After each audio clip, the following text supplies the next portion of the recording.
हरे कृष्णा। क्या आप भी भक्ति करते हैं? अगर हाँ, तो आपको भी ये चीजें जरूर जाननी चाहिए। श्री रामचरितमानस में भगवान ने स्वयं, प्रभु ने माता सबरी को नवधा भक्ति के बारे में बताया। अगर कोई भी भक्ति कर रहा है तो उसे इसके बारे में जरूर पता होना चाहिए। जब हम नवधा भक्ति के अनुसार भगवान की सेवा पूजा करते हैं तो वो बहुत जल्दी फलीभूत होती है और हमें भगवान की भक्ति प्राप्त होती है। तो आज मैं श्री रामचरितमानस का पाठ कर रही थी। उसमें मुझे माता सबरी का जब ये प्रसंग मिला तो मेरी इच्छा हुई मैं ये आप लोगों के साथ भी साझा करूं और आप लोग भी श्री रामचरितमानस में ये सबरी प्रसंग जो है इसमें नवधा भक्ति के बारे में जानें। तो आज हम लोग चौपाई के माध्यम से पढ़ते हुए जानेंगे कि क्या प्रसंग था। तो शुरुआत हम करेंगे जब वो माता सबरी से भेंट करते हैं, वहां से। ताहि दे ये गति राम उदारा, सबरी के आश्रम पगुधारा। सबरी देख राम ग्रह आए, मुनि के बचन समुझ जिय भाए। इसका अर्थ लिखा है कि उदास श्री राम जी उसे गति देकर, एक उसके पहले वो राक्षस रहता है जिनका वो वध करते हैं, उसके बाद में ये प्रसंग आ रहा है तो उसमें आता है कि उसे गति देकर सबरी जी के आश्रम पधारे। सबरी जी ने श्री रामचंद्र जी को घर में आए देखा, तब मुनि मतंग जी के वचनों को याद करके उनका मन प्रसन्न हो गया। माता सबरी के जो गुरु थे उनका नाम था मुनि मतंग। उन्होंने ही उन्हें प्रतीक्षा करने के लिए कहा था और कहा था कि एक दिन प्रभु श्री राम अवश्य आएंगे और उनके दर्शन होंगे, तुम यहीं पर उनका नाम का जप करो और इंतजार करो। सरसिज लोचन बाहु विशाला, जटा मुकुट सिर उर्बन माला। श्याम गौर सुंदर दो भाई, सबरी परी चरण लपटाई। इसका अर्थ पढ़ते हैं। कमल सदृश नेत्र और विशाल भुज वाले, सिर पर जटाओं का मुकुट और हृदय पर वनमाला धारण किए हुए सुंदर सांवले और गोरे दोनों भाइयों के चरण में सबरी जी लपट गई। भगवान के चरण भला कौन छोड़ेगा, तो माता सबरी जैसे ही भगवान के चरणों उसी में लिपट गई, छोड़ने के लिए तैयार ही नहीं हुई। प्रेम मगन मुख बचन न आवा, पुनि पुनि पद सरोज सिर नावा। सादर जल लय चरण पखारे, पुनि सुंदर आसन बैठारे। वे प्रेम में मग्न हो गई, मुख से वचन नहीं निकलता, बार बार चरण कमलों के सिर नवा रही।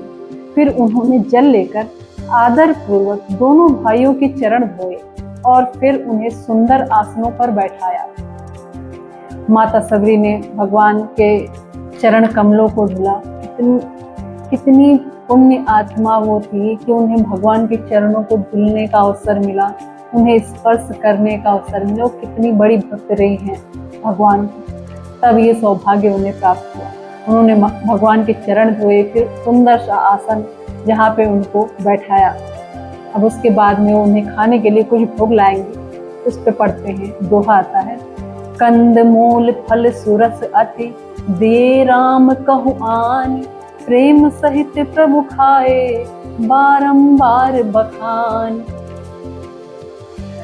उन्होंने अत्यंत रसीले और स्वादिष्ट कंद मूल और फल लाकर श्री रामचंद्र जी को दिए। प्रभु ने बार बार प्रशंसा करके उन्हें प्रेम सहित खाया। हम लोगों ने जो अभी तक जाना था, ये जाना था कि माता सबरी बेर खिलाती हैं, जूठे बेर करके भगवान को, और भगवान उन्हें खाते हैं। लेकिन इसमें जो रामचरितमानस अरण्य कांड में दोहा नंबर 34 में ये बताया गया है कि वो भगवान को कंदमूल फल खिलाती हैं। तो ये दोहा आता है जो मैं दोबारा पढ़ दे रही हूँ। कंदमूल फल सुरस अति, दे राम कहु आन। प्रेम सहित प्रभु खाए, बारंबार बखान। पानी जोर आगे भई ठाढ़ी, प्रभु बिलोक प्रीत अति बाढ़ी, कहीं विधि स्तुति करो तुम्हारी, अधम जाति मैं जड़ मति भारी। वे भगवान के सामने हाथ जोड़कर खड़ी हो गई और बोलती हैं कि प्रभु जी, प्रभु को देखकर उनका प्रेम अत्यंत बढ़ गया और उन्होंने कहा, मैं किस प्रकार आपकी स्तुति करूं, मैं एक नीच जाति की और अत्यंत मूढ़ बुद्धि हूँ। अधम ते अधम अधम अति नारी, तिन मौमय मति मंद अघारी, कह रघुपति सुन भामिनी बाता, मानव एक भगत कर नाता। वो अपने आप को, भगवान के सामने जो भी होता है भक्त अपने आप को बहुत ही, जब तक मतलब हर भक्त को समझना ही चाहिए कि वो एक तुच्छ व्यक्ति है, एक छोटा व्यक्ति है। अगर किसी के अंदर जरा सा भी गर्व घमंड आता है तो उसकी भक्ति नष्ट हो जाती है। वो कहती हैं कि जो अधम से अधम है उसमें भी स्त्रियां अत्यंत अधम हैं और उनमें भी हे पापनाशन मैं मंद बुद्धि हूँ। श्री रघुनाथ जी ने इससे कहा, हे भामिनी, उन्होंने उनका उद्बोधन भामिनी शब्द से किया। हे भामिनी, मेरी बात सुनो, मैं तो केवल एक भक्त ही संबंध मानता हूँ। भगवान कहते मेरा कोई संबंध नहीं होता, मुझे किसी भी चीज से मतलब नहीं, सिर्फ और सिर्फ भक्ति की एक मेरा संबंध होता है।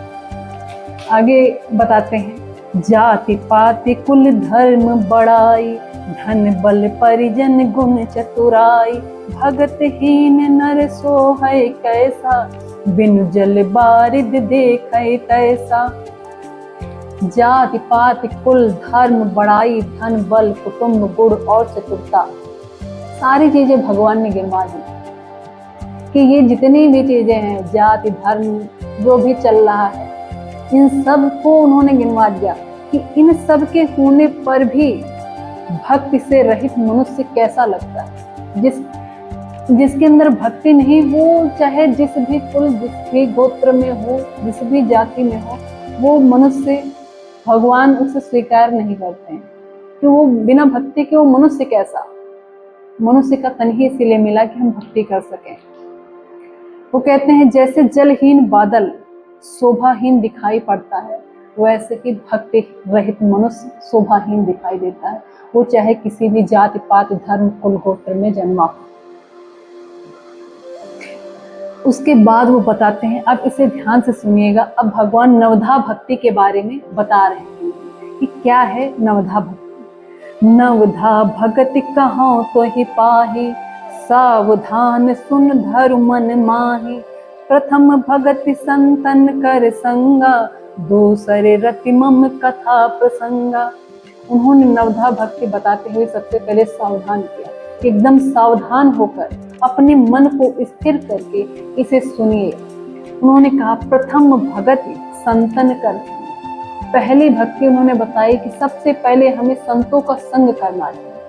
बिना संतों के संग के हमें भक्ति प्राप्त नहीं हो सकती, क्योंकि वो सबसे निकट होते हैं प्रभु के। प्रथम भगति संतन कर संगा, दूसरे रति मम कथा प्रसंगा। और दूसरी भक्ति वो बताते हैं कि दूसरी भक्ति है मेरी कथा में, मेरी जो कथा कहीं भी हो रही हो, प्रसंग चल रहा हो, उसमें रुचि लगाओ, उसमें मन जो है लगना चाहिए। दोहा आता है इसके बाद में, गुरुपद पंकज सेवा, तीसर भक्ति अमान। तीसरी भक्ति भगवान बताते हैं गुरु के चरण कमलों की सेवा करना। जिसे भी हम गुरु अपना बनाएं, उनके हमेशा सेवा करें, जो भी उनका आदेश हो उसका हम पालन करें। तो गुरुपद पंकज सेवा, गुरुपद पंकज, गुरु के चरण कमलों की सेवा, तीसरी भक्ति बताई। चौथी भगत मम गुण गण, करय कपट तज ज्ञान।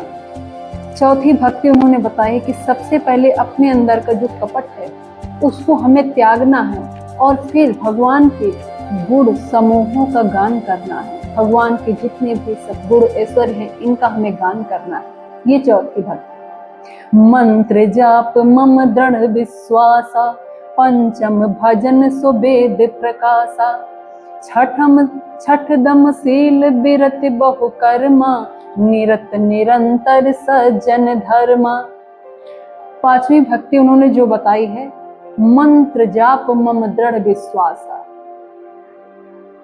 पंचम भजन सुवेद प्रकाश। मंत्र जाप सबसे ज्यादा भगवान के नाम का, हरि नाम का जप, पांचवी भक्ति बताई है कि इसमें विश्वास होना चाहिए और राम नाम का जप करें, जो हरे कृष्ण महामंत्र है उसका जप करें।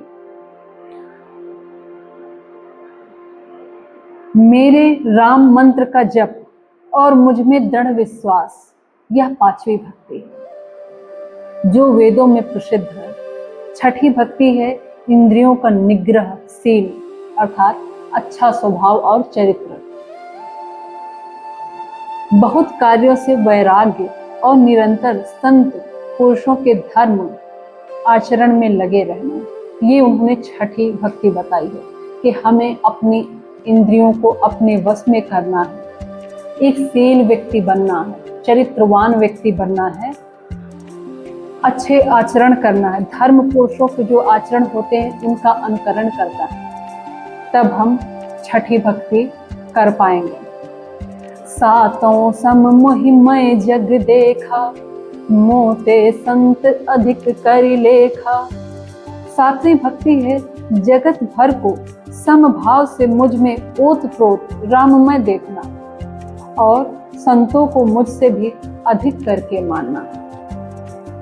सब जगह पे उन्होंने कहा सातों सम मोहिमय जग देखा। सातवें में उन्होंने कहा कि सब जगह पे सर्वत्र जब आप सब में मुझे देखने लगेंगे और जितने भी साधु संत हैं उनको मुझसे अधिक मानना, वो जो बताते हैं उस बात को सबसे ज्यादा मानना। तो उन्होंने बताया कि सातवीं भक्ति है जगत भर को समभाव से मुझ में राममय देखना और संतों को मुझसे अधिक करके मानना। आठों जथा लाभ संतोषा, सपनों नहीं देखे पर दोषा। आठवीं भक्ति है जो कुछ मिल जाए उसी में संतोष करना और स्वप्न में भी पराये दोषों को ना देखना।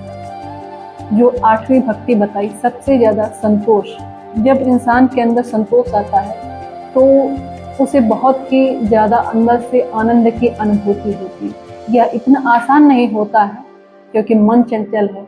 भगवत गीता में कहा गया, अर्जुन ने कहा चंचलम ही मनः कृष्ण, हे कृष्ण ये मन बहुत चंचल है, तो संतोष कहाँ प्रदान होता है। लेकिन जब हम नवधा भक्ति शुरू से जैसे उन्होंने बताया है प्रथम से शुरू करेंगे तब अपने आप धीरे धीरे वो चीजें अंदर आने लगेंगी। हमें कोई चीज जबरदस्ती नहीं करनी पड़ती। जब हम भगवान की हरि भक्ति करते हैं, साधु संग करते हैं, तो अपने आप मन शांत होने लगता है। नवम सरल सब सन छलहीना, मम भरोस ही हरस न दीना। नौ मोह एकम जिन कहे होई, नारी पुरुष सचराचर कोई। नवी भक्ति है सरलता और सबके साथ कपट रहित बर्ताव करना, हृदय में मेरा भरोसा रखना और किसी भी अवस्था में हर्ष और दैन्य अर्थात विषाद का ना होना। इन नवों में से जिनके एक भी होती है, वह स्त्री पुरुष जड़ चेतन कोई भी हो। हे भामिनी मुझे वह अत्यंत प्रिय है, फिर तुझमें तो सभी प्रकार की भक्ति दृढ़ है। अतएव जो गति योगियों की भी दुर्लभ है वही आज तेरे लिए सुलभ हो गई। सोई अतिशय प्रिय भामिनी मोरे, सकल प्रकार भगति दृढ़ तोरे। जोग वृंद दुर्लभ गति जोई, जो कहूँ आज सुलभ भय सोई। कि जो गति जो बहुत ही सिद्ध ऋषि मुनि योगी होते हैं उनको मिलना कठिन होता है, वो माता सबरी को भगवान कहते हैं कि आपकी जो भक्ति है उससे वो इतनी सुलभ हो गई है जो गति योगियों के लिए इतनी दुर्लभ है। इस प्रकार वो नवधा भक्ति बताते हैं। आप लोग भी इस नवधा भक्ति को अवश्य अपने जीवन में उतारिए। उन्होंने तो इसमें ये भी कहा कि अगर 9 में से एक भी हम अगर अपने जीवन में आचरण में ले आते हैं तो हमारे लिए भक्ति बहुत आसान हो जाती है, भगवान के चरणों में रति बहुत आसान हो जाती है लगनी। तो आप सभी से अनुरोध है कि आप लोग भी भगवान की भक्ति करें, हरि नाम जपें और नित्य प्रतिदिन अपनी भक्ति को थोड़ा ही सही आगे बढ़ाते रहें, क्योंकि कलयुग है। कलयुग में नाम जप की महिमा को बताया गया है और नाम जप जितना करेंगे उतना ही आपके जीवन में आनंद आएगा। अगर आपको ये जानकारी अच्छी लगी हो तो इस वीडियो को आगे शेयर करें। Thank you. हरे कृष्ण।